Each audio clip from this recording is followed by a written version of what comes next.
Hello, dear listeners. Before we dive into this thrilling story, I'd like to invite you to subscribe to the channel.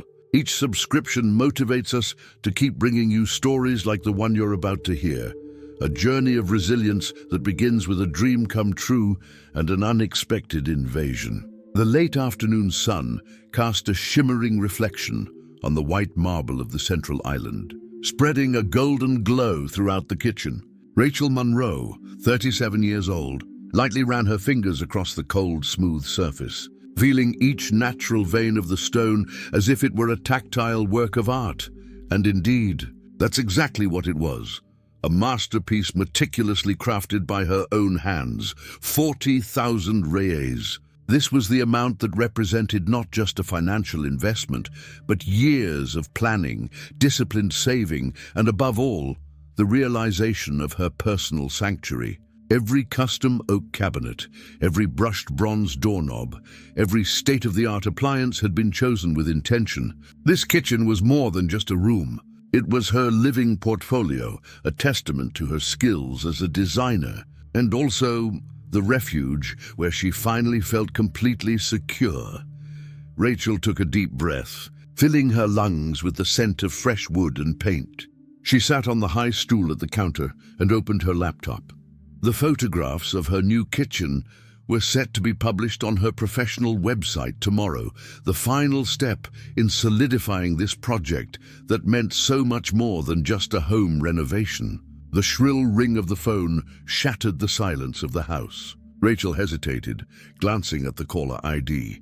The name Kimmy flashed on the screen, causing instant tension in her shoulders. It had been almost 8 months since her half-sister last called. Their conversations rarely ended well. "Hello?" Rachel answered, keeping her voice neutral. "Rachel, thank God you picked up." Kimmy's voice sounded dramatic and slightly breathless. "I'm desperate. We need your help. We had a terrible problem at the apartment. A leak burst in the bathroom and flooded everything. The building manager said it'll take at least a week to fix." Rachel closed her eyes, already anticipating what would come next. "We need a place to stay," Kimmy continued without waiting for a response. "It's just for a week, I swear. It'll be just me, Derek, and the kids." Rachel's silence must have communicated her reluctance, as Kimmy immediately raised the emotional stakes. "Please, Rach, I have no one else to turn to." Rachel surveyed her immaculate kitchen. The thought of having 4 people, especially 2 kids, invading her carefully organized space made her deeply uncomfortable. Yet memories of her own childhood, when she often had nowhere to go during family crises, weighed heavily on her conscience. "A week," Rachel finally replied, each word laden with resolve. "Just 1 week, Kimmy, and there are rules to follow. My kitchen has just been remodeled and—" Of course, Kimmy interrupted, her tone suddenly brightening. "We'll be like ghosts. You won't even notice we're there." "You're an angel, Rach. We'll be there tomorrow afternoon. Love you." The call ended before Rachel could establish any of the rules she intended. An uneasy feeling settled in her stomach as she looked once more at her perfect kitchen. The next afternoon, Rachel was nervously arranging towels in the guest room when she heard not one, but several cars parking outside her house. She walked to the front window and froze. In addition to Derek's worn-out SUV, there was a red pickup truck loaded with what appeared to be construction equipment. And parking right behind it was the black Cadillac she would recognize anywhere. No, she muttered, rushing down the stairs. When she opened the door, she was greeted not only by Kimmy, Derek, and their 2 kids, but also by Ray, her stepfather, and her mother Patricia, who smiled shyly. Ray wore an overly wide fake smile. "Surprise!" exclaimed Kimmy as if she were giving an unexpected gift. "Mom and Ray have nowhere to stay either. The leak affected the whole building, including their apartment on the ground floor." Rachel stood frozen in the doorway, unable to process the avalanche of intruders before her. Ray, at 65, maintained the straight posture and commanding gaze that had always intimidated her as a child. It was the first time she had seen him in almost 3 years, since the disastrous Christmas dinner where he had criticized every aspect of her independent life. Rachel. Dear. Ray's voice sounded as falsely cordial as she remembered. It seems we'll need your hospitality. But don't worry. We'll return the favor. I heard you remodeled the house. Maybe we can help out around here too. Before she could respond, the entire family surged into the house, dragging in suitcases and boxes. Derek and two men Rachel had never seen before began unloading equipment from the pickup: power saws, hammers, drills. What is this? Rachel finally managed to ask, pointing at the equipment. Oh, Derek shrugged, not looking directly at her. Just some tools from work. We're in the middle of a project and couldn't leave everything at the site. Rachel felt her control slipping away. In a matter of minutes, her tranquil home had been invaded not only by 6 people, but also by an arsenal of construction equipment. She watched in astonishment as Ray directed the family traffic, gesturing where to place bags and tools, as if he owned the property. Patricia approached, lightly touching Rachel's arm. "It'll be okay, dear," she said in the soft, submissive voice she had adopted since marrying Ray. "I promise we won't be a burden." Rachel forced a tense smile at her mother. Deep down, she knew Patricia rarely had a say in family decisions. Ray called the shots, and she simply followed. That night, Rachel retreated to her room early, unable to tolerate the sound of the television blaring in the living room and Kimmy's loud laughter. Lying in bed, she texted her friend and co-worker Lauren, "My family has invaded the house. All of them. Send help to survive this week." Little did she know that a week was just the beginning of the nightmare she was about to endure. The first signs that something was seriously wrong, beyond the obvious, appeared on the 3rd day. Rachel had set clear rules on the first night: restricted areas in the house, time slots for using the kitchen, organization of common spaces. All were systematically ignored. Returning from work, she found tools strewn across the living room. In her precious kitchen, she discovered food remnants stuck to the induction stove, tomato sauce stains on the white marble, and crystal glasses left abandoned in the sink. "Kimmy?" she called, trying to control the irritation in her voice. Her half-sister appeared wearing one of Rachel's bathrobes, her hair wrapped in a towel. "Hey, Rach. Good day at work?" What happened to the rules we discussed? My kitchen is a mess." Kimmy looked around with a theatrically innocent expression. "Oh, that? We made pasta for lunch. I was going to clean it later, I swear." She paused, surveying the area with a critical eye. "You know, Rachel, your kitchen is beautiful, but I think if we moved that island to the center and installed open shelves there, it would be much more functional.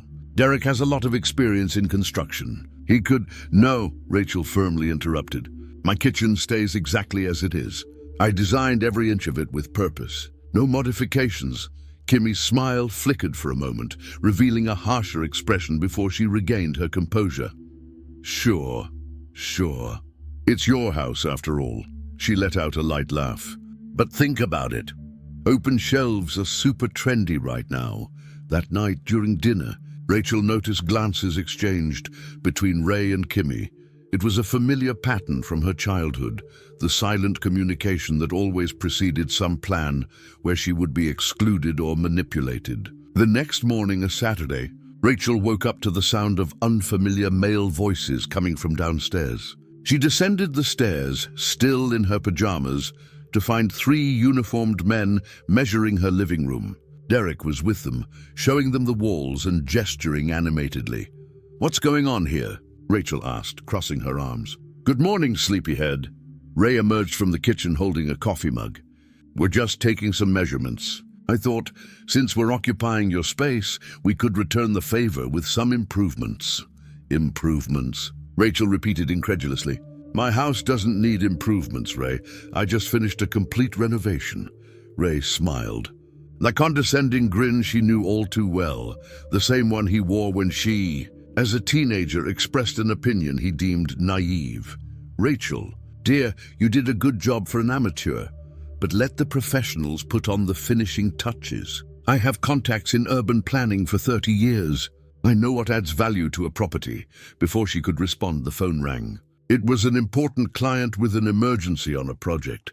Rachel had to rush out, casting a warning glance at Ray.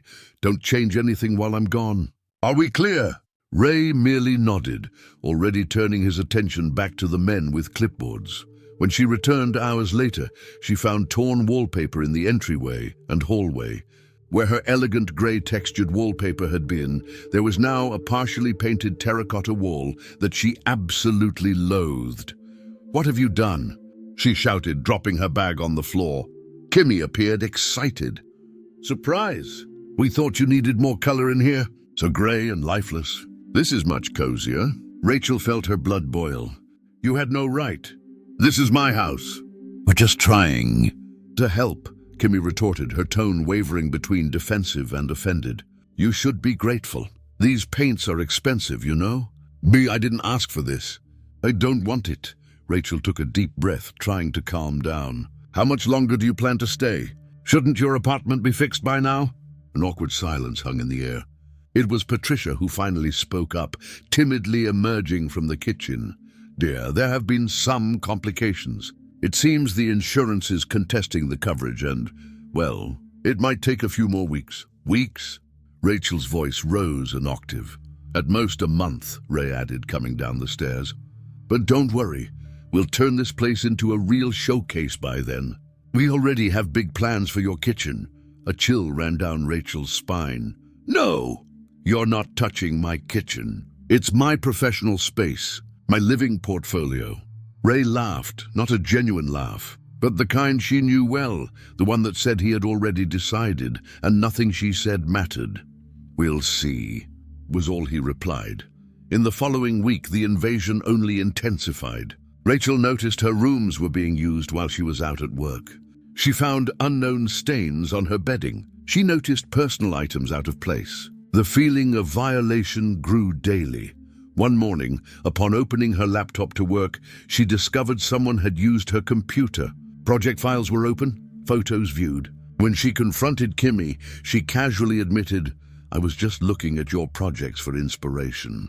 I'm thinking of starting my own design business. You don't mind sharing a few ideas with your little sister, do you?" Rachel locked her room from that day on, taking her laptop with her everywhere. But the invasion continued on other fronts. In the bathroom, her expensive personal care products disappeared. In the pantry, food she had specifically bought for herself was consumed without any consideration. Tension grew, but Rachel tried to keep her composure. Direct confrontations with Ray never ended well. She had enough emotional scars to know that. Instead of confronting them, she started working longer hours at the office, coming home as late as possible. Her own house had become a minefield she tried to avoid. On a Wednesday, she walked into her house to find Kimmy and Patricia sitting at the dining table, surrounded by furniture catalogs and material samples. Kimmy was enthusiastically scribbling on a notepad. "What's going on?" Rachel asked, approaching. Kimmy beamed. "We're planning your kitchen renovation. Look at this design. It's almost like the one from this month's Home and Garden magazine." Ray got an amazing quote from his contacts. Rachel grabbed the notepad and saw a rough sketch that completely eliminated the current layout of her kitchen. Instead of the marble island, there was a dining table. The oak cabinets would be replaced with prefabricated white models. It was as if someone was planning to erase her vision entirely, replacing it with a generic department store catalog. "This isn't happening," she said firmly, ripping the page. "My kitchen stays as it is." Patricia looked embarrassed, but Kimmy merely rolled her eyes. "Rachel, always so dramatic. It's just a kitchen. And our idea is much better for the resale value of the house. I'm not selling the house. It's my home, my project, my life." That night, Rachel couldn't sleep. The feeling that something terrible was about to happen kept her awake, tossing and turning in bed. She decided that the next morning, she would have a serious conversation with all of them. She would establish a final deadline for them to leave or seek legal help. What she didn't know was that the next morning would come too late. The shrill sound of a jackhammer reverberated through the phone, interrupting the meeting Rachel was conducting with an important client. "I'm sorry. "I must have a bad line," she said, stepping away from the conference table to check her cell phone. It wasn't interference. It was an accidental video call from Kimmy. The shaky image showed uniformed men carrying equipment into what appeared to be her kitchen. "Mr. Alvarez, I need to end this meeting now. An emergency has come up." Rachel barely waited for a response, hurriedly gathering her things. "Lauren, can you take over from here? I need to get home immediately." The 20-minute drive felt eternal. Rachel sped through yellow lights, her heart pounding in her chest as she repeatedly tried to call Kimmy, Derek, even her mother. No one answered. As she turned the corner onto her street, the first sign that her worst fears were coming true was the line of trucks parked in front of her house. Two of them proudly displayed the logo, Derek and Associates Construction, a company she hadn't even known existed. Rachel parked abruptly, barely caring to lock the car before rushing to the entrance. The sound of destruction was deafening even from outside. When she opened the front door, she was met with a cloud of dust and the acrid smell of debris. "What's happening here?" she shouted, trying to be heard above the noise. She followed the sound to her kitchen and stopped in the doorway, paralyzed by the horror of what she saw. Her beautiful kitchen, her sanctuary, her biggest investment, her heart project, was being systematically destroyed. Ray was in the center of the room, wielding a sledgehammer, mercilessly attacking the marble island that now displayed deep cracks. Derek and two men were ripping the oak cabinets from the walls, while others were hauling her state-of-the-art appliances outside. Gimme oversaw everything with a smile on her face, marking items on a clipboard as if she were coordinating a simple renovation. "Stop!" Rachel's scream sliced through the air, causing everyone to freeze momentarily. Ray was the first to turn, his face flushed from effort, a thin layer of white dust from the marble covering his hair and clothes. For a second, he looked genuinely surprised to see her. "Rachel, what are you doing here so early?" His voice tried to sound casual, as if he weren't in the middle of demolishing her property. "What am I doing here?" "This is my house. What are you doing?" Rachel stepped into the kitchen. Horrified at the shards of marble, splintered wood, and broken tiles that once made up her sacred space. "We're improving things for you." Obviously, Ray lowered the sledgehammer, resting it on the ground as if it were a scepter. "You'd never agree to the renovation if we asked, so we decided to surprise you. In a few days, you'll have a much better kitchen. You're destroying my 40,000 real kitchen without permission." Rachel's voice trembled with rage and disbelief. "That's a crime! Get out of my house right now, all of you." Kimmy stepped forward, her face a mask of false concern. "Rachel, you're overreacting. We're just updating things. Your kitchen was so personal. This will be much more commercial, more modern." "I don't want a commercial kitchen. I want my kitchen back." Rachel turned to the workers. "Stop right now, or I'm calling the police." And that's when Ray dropped the sledgehammer and strode across the room in long strides, stopping inches from Rachel. His stance was intimidating, just like she remembered from her childhood, when he physically imposed himself to silence her. "Listen here, girl." His voice dropped to a tone only she could hear. "Do you think you achieved all this on your own? This house, this business, this perfect life? Have you forgotten where you came from? Who raised you?" Rachel didn't back down. "You didn't raise me, Ray. You tormented me. And yes, I built all of this on my own in spite of you, not because of you." Ray's face contorted into a mask of fury. In a swift move, he grabbed Rachel's arm tightly enough to leave marks. "You've always been ungrateful. You think you're better than all of us, don't you? With your degrees and your career. Well, this house will still belong to the family, whether you like it or not." Rachel tried to break free, but his grip was too strong. "Let go of me now, or I swear—" "What are you swearing?" Ray shook her slightly. "Who are you going to cry to? You've always been too weak to defend yourself." With a sudden movement, Rachel stomped on Ray's foot, and when he reflexively loosened his grip, she broke free, stepping back a few paces. "Get out of my house, now!" Her voice no longer trembled. It was firm, resolute. Ray advanced again, but surprisingly Derek stepped in. Enough. Ray, we've gone too far. He seemed genuinely uncomfortable with the situation. Get out of my way, Derek, Ray growled. You know very well what's at stake here. It was then that Rachel noticed for the first time what was happening outside. Through the kitchen window, she saw two men hauling her stainless steel refrigerator into a truck. You're stealing my appliances? The incredulity in her voice was palpable. Kimmy had the decency to look briefly embarrassed before regaining her composure. It's not stealing, it's relocation. You always have the best of everything, Rachel. You always have. It's time to share a little. That was the last straw. Rachel grabbed her phone and with trembling fingers dialed the police. I'm reporting a home invasion and destruction of property, she stated firmly as soon as they answered. And also an ongoing theft.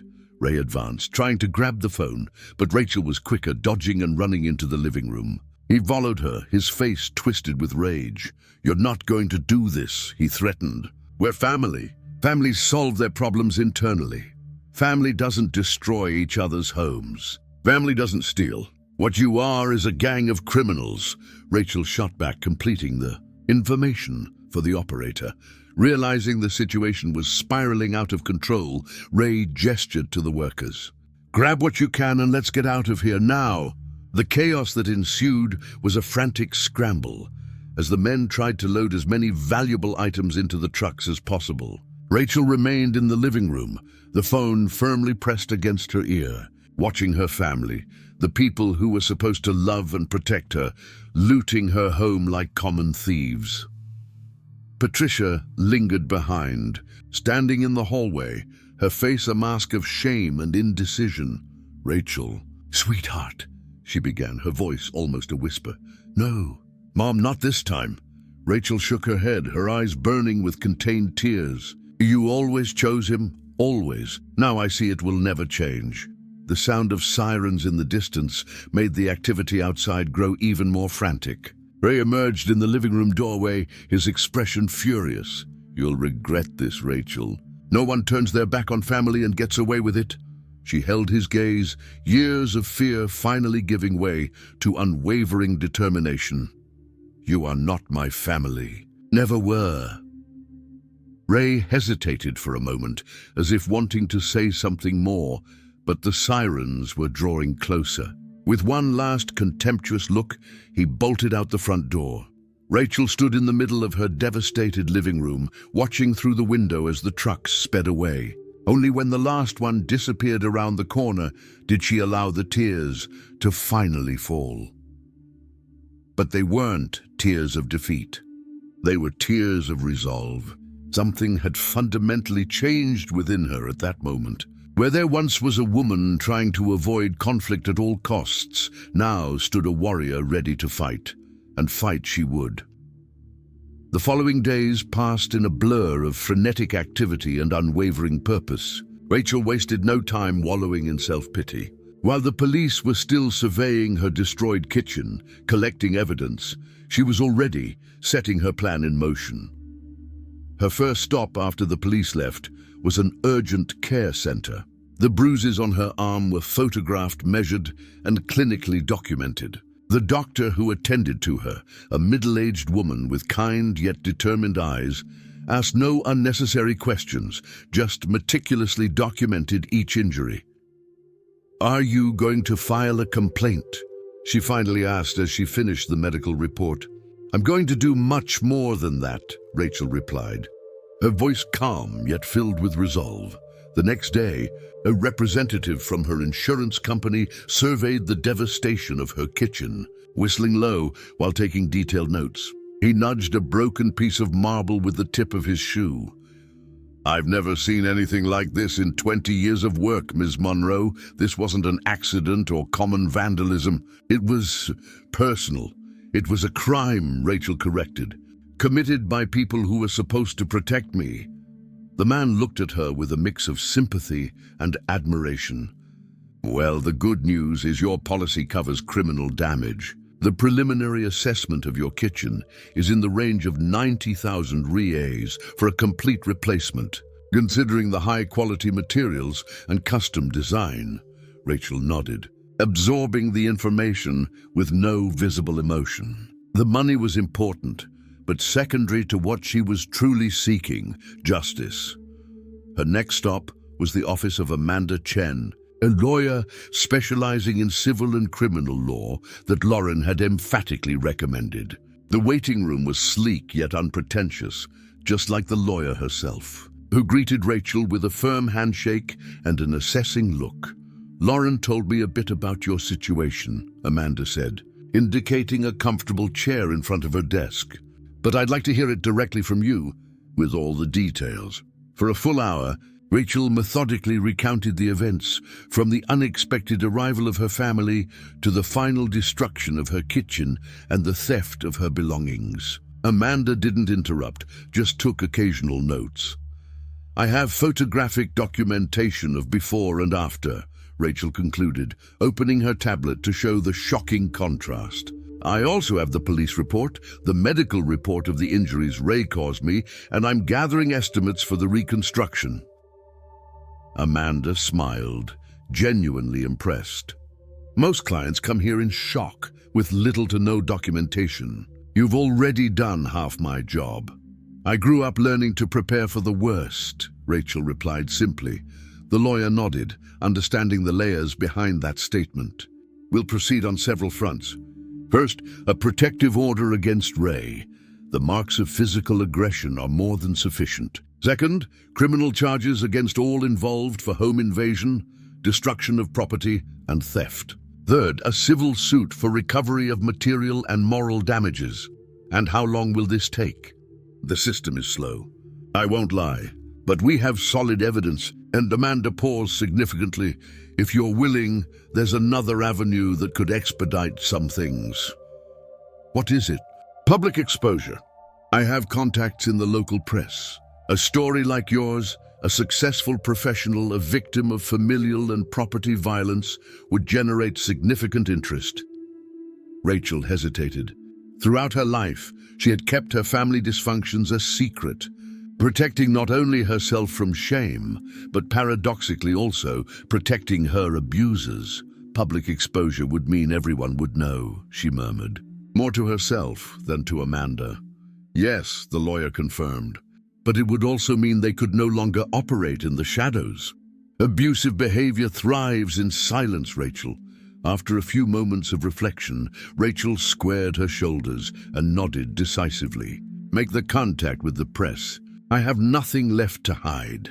3 days later, Rachel returned to her home, accompanied not only by Amanda, but also by 2 professional security guards and a news crew from the local channel. The reporter, Daniela Montero, was known for her investigative pieces on social injustice. The cameras captured every detail of the devastation: the shattered marble, the ripped-out cabinets, the empty spaces where cutting-edge appliances once stood. Rachel narrated the events with surprising calm, her voice gaining strength with each word. "This isn't just about a destroyed kitchen," she concluded, looking directly into the camera. "It's about familial abuse, financial control, and the toxic belief that blood ties give one the right to your property, your work, and your dignity." The segment aired that same night. By 6 the next morning, Rachel's phone rang. It was her mother, Patricia, her voice choked with tears. "The police are here, Rachel. They took Ray." Rachel closed her eyes, absorbing the weight of that information. A part of her felt relief. Another felt deep sadness for what her family had become. "He did this to himself, Mom, not me." "I know," Patricia replied, her voice surprisingly steady despite the tears. "I think I always knew. I just didn't have the courage to admit it." As the wheels of justice began to turn, Rachel focused on rebuilding her life, literally. She hired a renowned design and construction team, not to recreate exactly what she had before, but to design something even better. The new kitchen would be a symbol not only of her professional talent, but of her personal resilience. The legal process revealed even more disturbing truths. During the investigation, it was discovered that this wasn't the first time Ray and Kimmy had done something similar. Rachel's cousin, Elisa, had lost her small craft shop years earlier when Ray had kindly offered to help with renovations, only to turn the space into something unrecognizable and later pressure her into selling the business. A distant aunt, already deceased, had mysteriously transferred her house to Ray's name shortly before she died, a property he promptly sold for a substantial profit. The pattern was clear: successful women in the family being systematically sabotaged, their properties and achievements usurped. 6 weeks after the incident, Rachel sat in the courtroom watching Ray enter in handcuffs. He looked smaller now, without his usual entourage and the power he had always wielded over the family. His eyes met hers for a brief moment. No longer was there arrogance in them, just a veiled hatred and something that looked almost like fear. When the judge announced the decision to keep him in custody during the trial due to the risk of witness intimidation, Rachel didn't feel the satisfaction she had expected. Instead, she experienced a strange sense of liberation, as if the invisible strings binding her to a painful past were finally being cut. Kimmy was next to face the consequences. Though she avoided pre-trial detention, she was required to wear an electronic ankle monitor and was prohibited from approaching Rachel or her property. Surprisingly, Derek cooperated with the investigations, revealing that many of the actions had been orchestrated by Ray, who had promised everyone a generous share when they eventually forced Rachel to sell the house. "He used to say you didn't deserve everything you had," Derek confessed during his testimony. "That it was our right to redistribute a bit of your luck." "It wasn't luck," Rachel replied calmly. "It was work, years of work." As the case progressed, local newspapers gave way to national media. Rachel's story struck a raw nerve in society. The financial abuse within families, rarely discussed, yet surprisingly common. She began receiving emails and messages from other women who had experienced similar situations. One of those messages, in particular, changed the course of her life. The email arrived on a regular Tuesday, among dozens of other supportive messages Rachel now received daily. The subject was simple: "You gave me courage." "Dear Rachel," the message began, "my name is Sophia Martins. I'm 57 years old, and for 30 of them, I allowed my brother to manage my inheritance because women don't understand business. Yesterday, after watching your interview on television, I visited a lawyer for the first time. I discovered that out of the $2 million my parents left me, only $300,000 remain. The rest was invested in my brother's failed businesses or simply diverted. If you could face your entire family, I can face my brother too. Thank you for showing me I'm not alone." Rachel read and reread that message, feeling a lump in her throat. Sophia was not an isolated case. In the following weeks, hundreds of similar accounts came in, women who had been manipulated, robbed, or sabotaged by relatives under the pretense of help or claims of incompetence. It was during a sleepless night, while organizing these stories into a digital folder, that the idea emerged. Rachel couldn't change the past, but perhaps she could transform her traumatic experience into something larger than herself. The next morning, she called Amanda. "I want to create a foundation," she announced without preamble, "for women who are victims of familial financial abuse. We can use part of the settlement from my case as seed capital." The silence on the other end of the line lasted only a few seconds before Amanda responded with enthusiasm. "That's a brilliant idea, Rachel, and extremely necessary." 3 months later, while her new kitchen was finally taking shape, the Women's Independent Legal Support Fund, FALMI, was officially registered. The mission was simple: to provide legal, financial, and emotional assistance to women facing economic and property manipulation by family members. Rachel converted the office she had at home into a small operations center, hiring 2 assistants to help manage the growing volume of requests. Amanda offered pro bono legal advice for the most urgent cases, while a network of volunteer psychologists provided the necessary emotional support. Falme grew rapidly, more than Rachel could have imagined. 6 months after its founding, a major women's magazine published an extensive profile on the organization, highlighting some of the most emblematic cases they had assisted. The response was immediate. Donations began pouring in, followed by offers for volunteering and institutional partnerships. It was during this intense period of activity that Rachel received an unexpected call. A producer from the national reality program, one of the country's most respected journalistic shows, wanted to do a special report on Falme and the growing awareness of familial financial abuse. "We want to dedicate an entire segment to the subject," the producer explained. "Your story would be the thread that ties it all together, but we'd expand it to show the national dimension of the problem." "What do you think?" Rachel hesitated briefly. Exposing herself nationally would mean her story would reach a level of visibility from which there would be no return. It would also mean that Ray, Kimmy, and all involved would be definitively exposed. "I need to think it over a bit," she replied honestly. That night, as she prepared tea in her new kitchen, more elegant and functional than the previous one, but equally hers in every detail, Rachel reflected on her journey.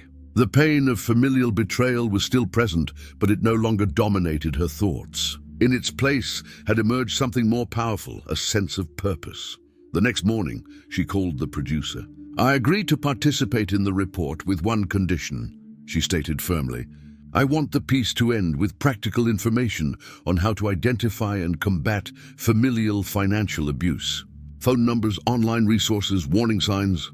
I don't just want to tell my story. I want it to be useful." The special report from National Reality aired 2 months later, in prime time. Rachel watched from her living room alone, her hands slightly trembling as she relived her experience through the carefully crafted narrative created by the journalists.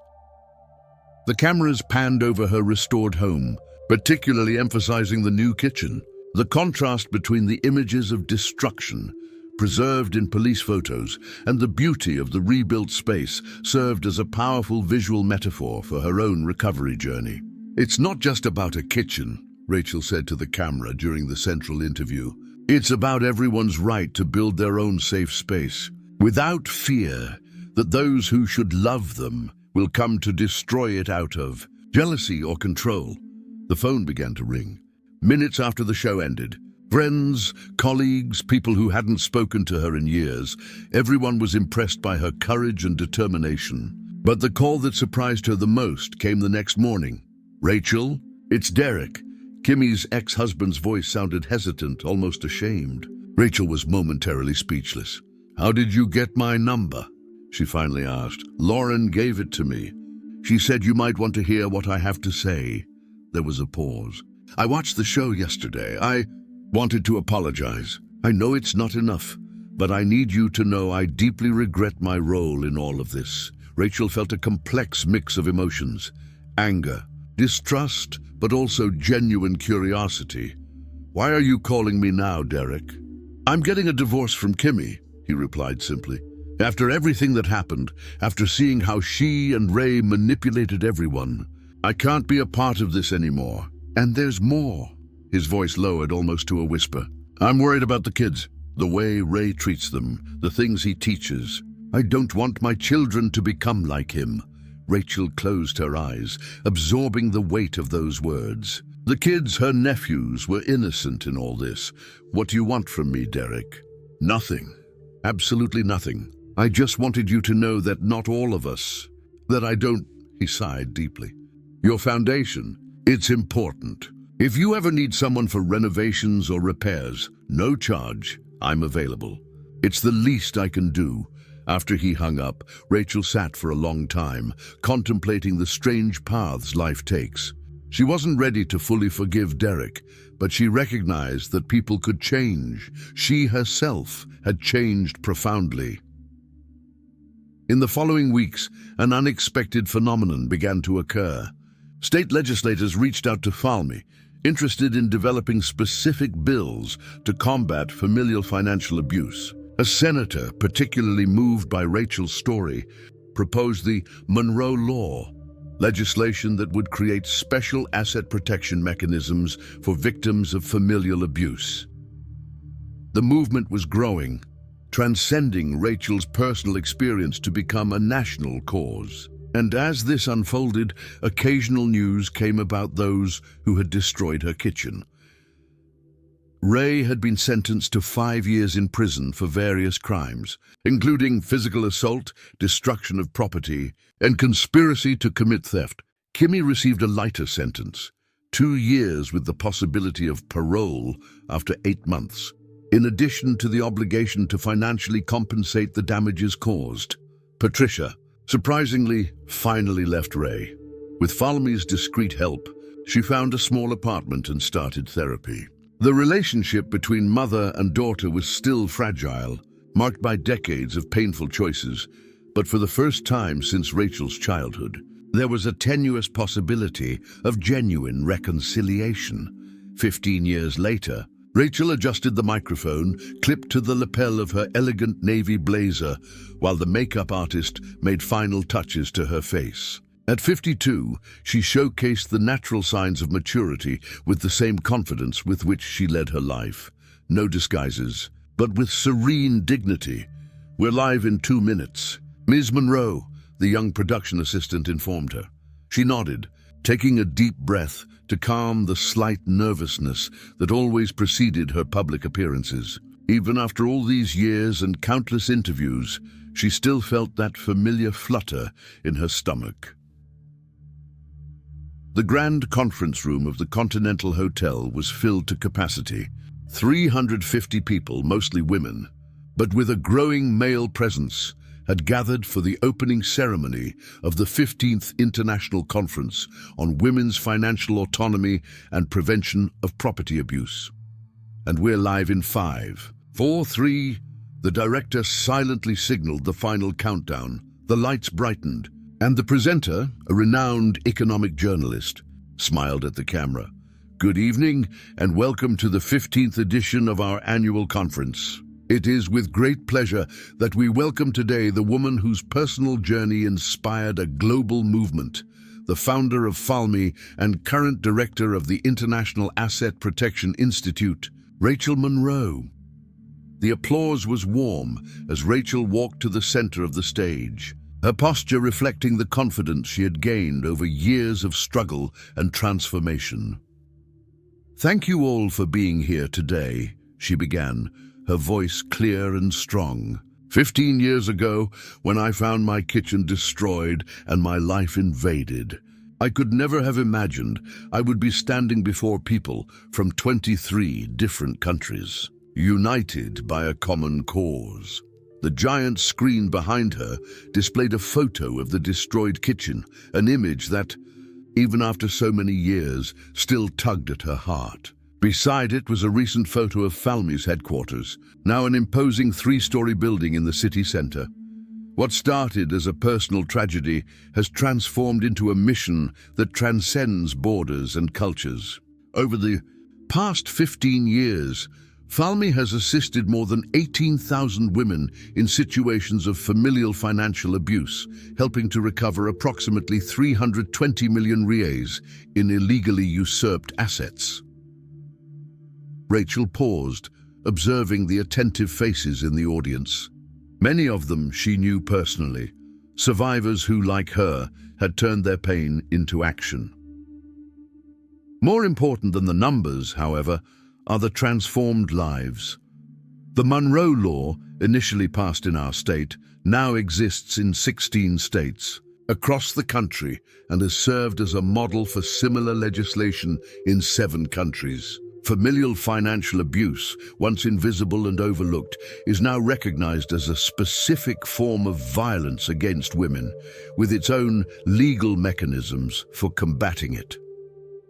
In the front row, Rachel spotted familiar faces. Lauren, still her best friend, now led Falmi's legal department. Amanda Chen had become a federal judge specializing in property violence cases. And, in a surprise that still moved her, Derek was present with his 2 adult children, both working on awareness programs about abusive relationships in public schools. Many ask me if I still design kitchens, Rachel continued, a slight smile on her face. The answer is no. 5 years ago, when I retired from active design to dedicate myself fully to the Institute, I delivered my last project. It was a natural decision. My passion for design found an even greater purpose in creating not just physical, but emotional and legal safe spaces for thousands of people.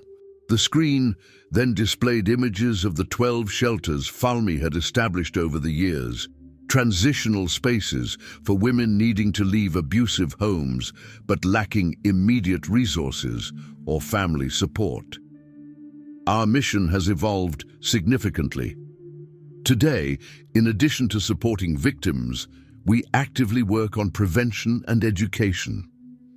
Our Finances from Early On program has reached over 1 million teenagers, teaching not only financial literacy, but autonomy and recognition of signs of abusive control. Rachel paused, taking a sip of water. It was always the most challenging part of her speeches.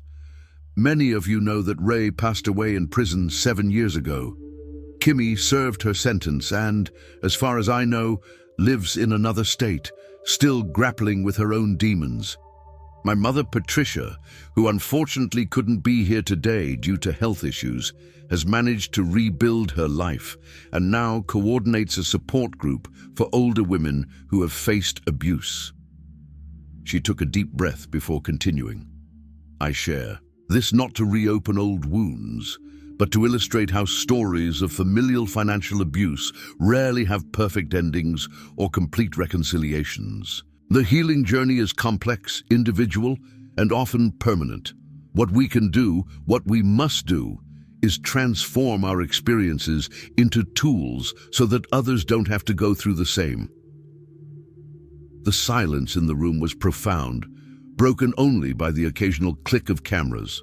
Today, as we inaugurate this conference, we celebrate not only how far we've come, but recognize how much further we still need to go. Familial financial abuse remains a reality for millions of women worldwide. Our work is far from over. Rachel briefly stepped away from her prepared script, looking directly into the main camera. If you are watching me now and recognize signs of financial or property control in your own life from family members, know that you are not alone. Know that help exists, and above all, know that your financial independence is not selfish, it is survival and self-determination. Returning to the podium, Rachel formally concluded her speech. I thank you all for being here. Over the next 3 days, we will have speakers from various countries sharing legislative advances, case studies, and new therapeutic approaches. Together, we will continue building a world where no one has to fear those who should be sources of love and support. Thank you very much. The applause that followed was deafening, a wave of recognition not just for Rachel's work, but for the collective courage of everyone in that room who had found the strength to transform their personal stories into social change. Later, after the official reception, Rachel returned to her hotel room. Tired but deeply satisfied, she opened the curtains to gaze at the illuminated city. Her phone rang, a message from her assistant reminding her of the next day's appointments and informing her that the shipping company had successfully delivered the new Falmi brochures to her office. Rachel smiled, remembering the young woman who once dreamed of the perfect kitchen. That dream had been brutally destroyed, but from the ruins emerged something infinitely more valuable, a legacy that transcended walls and cabinets, touching thousands of lives. As she prepared tea in the small kitchen of her hotel room, she reflected on the irony of it all. Those who had tried to destroy her had inadvertently helped her build something much larger and more meaningful than she could ever have imagined. The kitchen they destroyed was just a room. The movement that arose from that destruction was an eternal legacy. Before we wrap up this emotional journey, I'd like to thank you for following Rachel's story to the end. If this narrative touched your heart, don't forget to subscribe to the channel, leave a like, and share your thoughts in the comments. Stories like this can only continue to be told with your support. Until next time.